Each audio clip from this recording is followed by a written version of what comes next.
मौजे नाणेगाव शिवारातील दारणा नदी काठालगत असलेल्या पळसे साखर कारखान्याच्या विहिरीत बिबट्याचे पिल्लू पडल्याची माहिती वन विभागाला मिळाली.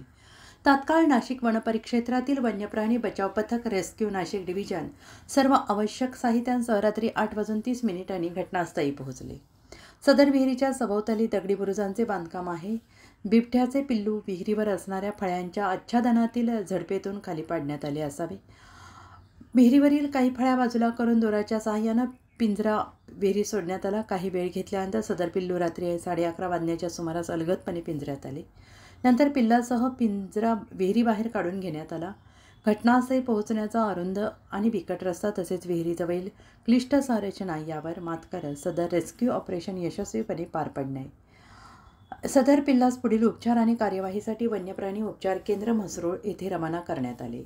सदर कामगिरी माननीय श्री सिद्धेश सावर्डेकर, उपवन संरक्षक पश्चिम विभाग नाशिक आणि माननीय श्री प्रशांत खैरनार, सहाय्यक संरक्षक प्रादेशिक नाशिक यांच्या मार्गदर्शनाखाली श्री सुमित निर्मळ, वनपरिक्षेत्र अधिकारी नाशिक यांच्या नेतृत्वाखाली वन्यप्राणी बचाव पथकातील वनपाल, वनरक्षक, वनमजूर, वाहनचालक तसेच रेस्क्यू नाशिक डिव्हिजनमधील अभिजित महाले, डॉक्टर हेमराज सुकवाल आणि संपूर्ण टीम यांनी यशस्वी आणि सुरक्षितरित्या पार पाडली.